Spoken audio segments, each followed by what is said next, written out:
يصيروا أوادم. اتخذوا أسلوب الحكمة والتعقل، لا تقعوا في الخطأ الذي وقع فيه المشركون فيما قبل، لا تقعوا في هذا الخطأ، حتى لا تعاملوا كما تدين تدان. نعاملك بما عاملتنا إلا فيما يتجاوز حدود الشرع. يعني أنت تقوم تقتل وتسحل، إحنا ما نسوي بكم هذا، حتى لو صرنا مهيمنين عليكم، إحنا هذا ما نسوي. أنت تقتل أطفالنا، تذبح أطفالنا وتنحرهم وتفتخر وتقول أستلذ وأستمتع بنحرهم، هذا من خستكم ودناءتكم. إحنا ما نسوي هكذا بكم، لا. من يحترمنا نحترمه، من يعاملنا باحترام ولطف نعامله باحترام ولطف. ما عندنا مشكلة معكم كبشر، ما عندنا مشكلة معكم كبشر تعتقدون بفكرة مغلوطة من ناحية كونكم بشرا، لا بالعكس، أهلا وسهلا. احنا قبل أيام يمكن شفتوا اثنين من الأخوة البكرين اجوا هنا وقعدوا وصلوا هم وراءنا وتفطروا معنا، وصار نقاش بينهم بين يمكن أبو فدك تحت بالمكتب، وطبيعي ما عندنا مشكلة، أبوابنا مفتوحة، ما عندنا، ما نقهر أحد. حتى علي الهولندي يجي يسألني قال لي شيخنا هذول كانوا معانا بالصف، هذا يصير اتصال لو ما يصير؟ قلت له لا، يصير اتصال على أساس يصير يعني اتصال في صلاة الجماعة. المهم، فالقضية هكذا، احنا نريد الخير ما نريد الشر.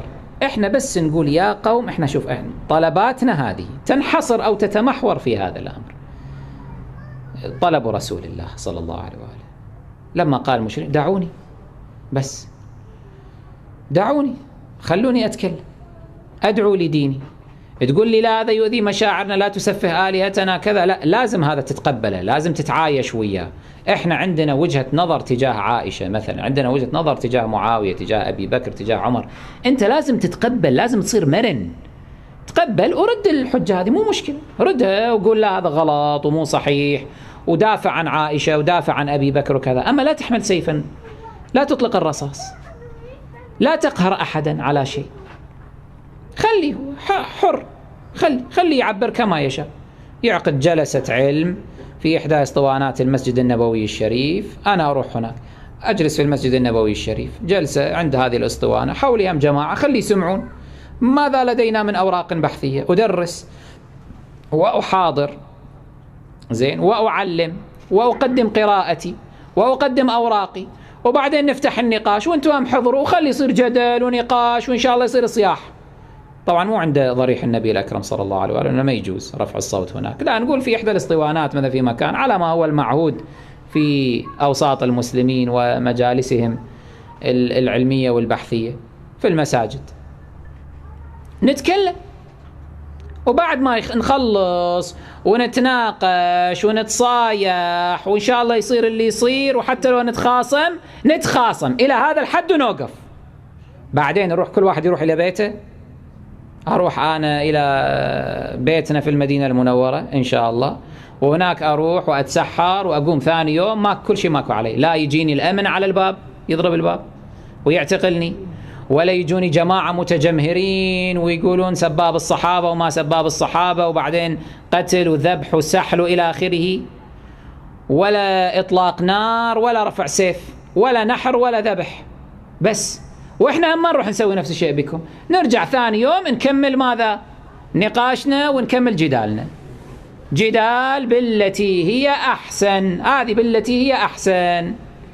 أما لا تختارون جدال بالتي هي أخشن، اتحملوا المسألة. تختارون جدال بالسيف، اتحملوا النتائج. هذا الذي نحن نقول. أنا رأيت أنه من الملائم، استرسلنا شوية في الكلام، رأيت أنه من الملائم في هاي الليالي، لأنه أعلم في هاي الليالي ربما نتابع أكثر عادة من سائر الليالي، باعتبار أجواء شهر رمضان المبارك، وباعتبار متابعة من مختلف الطوائف لما نطرح. فرأيت أنه توضيح هذا الموقف حتى لا نظلم في الإعلام لأنه كثير كما تعلمون يظلموننا في الإعلام، يصوروننا على أنه إحنا أناس نريد يعني إقصاء الآخر، إلغاء الآخر، ذبح الآخر.